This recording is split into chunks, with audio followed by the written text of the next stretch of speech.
Hello and welcome to this week's video. I am Jared, and this week we're going to talk all about this and what it means in JavaScript. We're also going to briefly talk about scope, so let's get to it.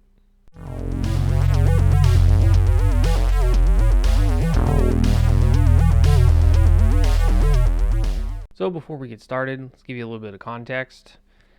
So I managed the app behind moretracker.com. It's an app used by mortuary school students across the country to keep track of their offsite training. Whenever a student does offsite training, they have to get it validated by the offsite instructor, referred to as a preceptor, and they use this app to manage that. So it uses the following tech: Node, Express Backend, HTML, rendered via Pug, and MongoDB with Mongoose. And it's all hosted on AWS. Let's take a look at the inside of the app. So once a student logs in, they'll get into this dashboard, and you'll see that there's a bunch of different task types. You can submit a new task type. You can view ones that have been approved and ones that have been disapproved, not submitted, or pending approval. The thing we're concerned about today is editing pending approval tasks. But before we do that, let's take a look at some code. All right, so this is the model for the user. It's a MongoDB model using Mongoose to make a schema out of it. I'm not going to go over the whole thing, but let's just get over some highlights. So each task has a category type, which doesn't really matter for this. There's a version number, there's a draft, submitted. This is the preceptor I'm talking about. So this is what we're actually concerned with about right here. One of this block. And then also down here, a whole bunch of stuff. Update history. So the update history is just an array of history entries, and if we go back up to the top, you'll see that's what this looks like. So it's just putting in a object that has a description, a type, which is either a create, update, disapprove, approve, or submit, and then also has timestamps on it.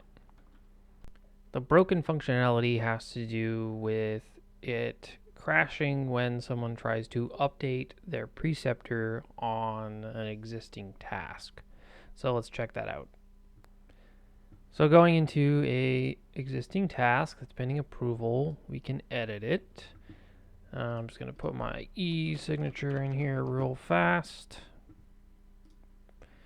And then I want to change it to something like, whatever. As you can see, it crashed.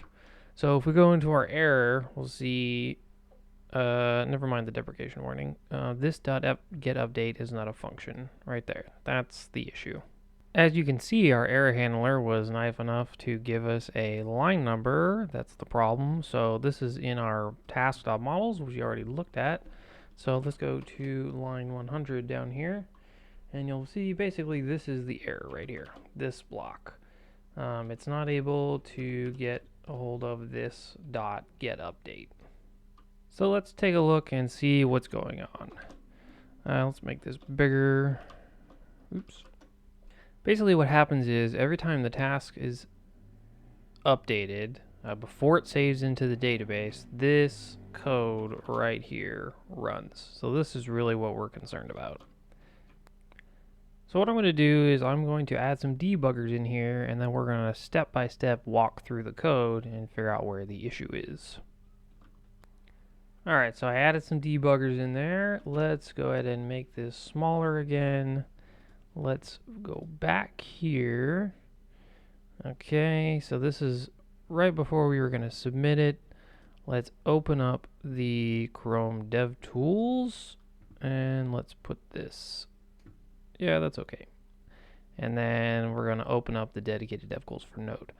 So if you want to see how to do this, I'll leave a link in the description. But it's very easy to set up DevTools with Node using Chrome.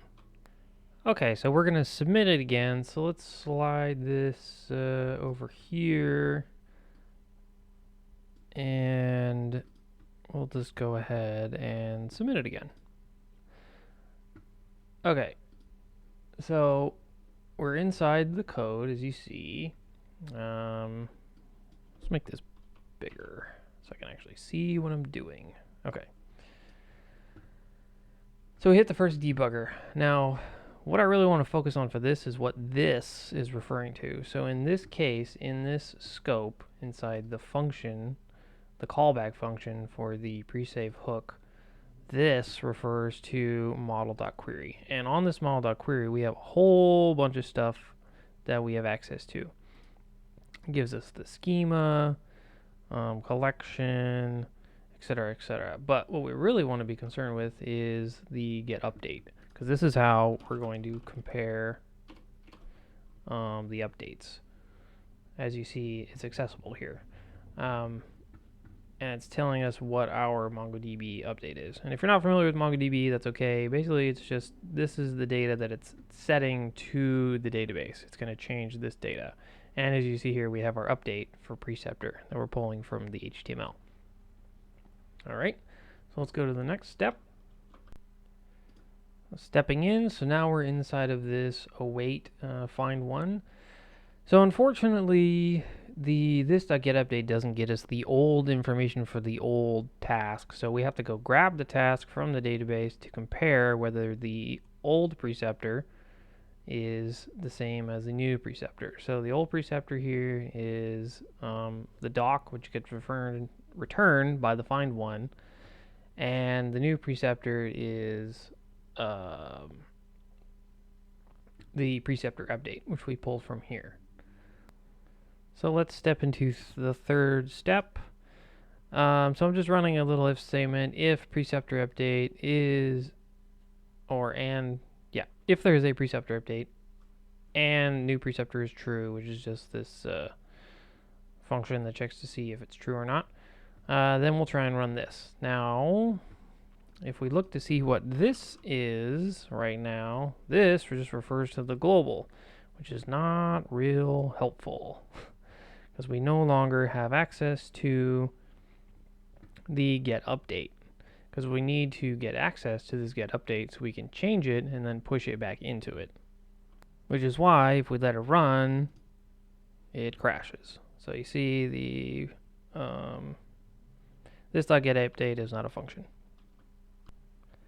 The reason it broke depends on our understanding of how this is binded to a function. When we use a function call in Node, this refers to the global, which means we no longer have access to the model.query object with all of its handy methods. The simplest fix for this is just to delete that and add in an arrow function, because an arrow function does not bind this. So this is going to refer to the same this that was in this function. And you'll see that if we run it again, it should run without any issues. So we have updates is this.getUpdate, blah, blah, blah, blah. And the third, this is model.query. Because again, because we have an arrow function here, it's passing the this binding through, and we have access to it down here. And voila, as you can see, bob@gmail.com, and it let us know at the bottom. Cool. This has been a showcase of Jared doesn't know how JavaScript works. Self-deprecation aside, I think that we as developers often run into issues due to the many intricacies of any programming language, really. I just wanted to share a small moment of failure on my part and the fix that I went to do it. If you have any suggestions on how to improve the code that you saw, or any general suggestions at all, leave a comment below and throw a sub. As always, happy coding.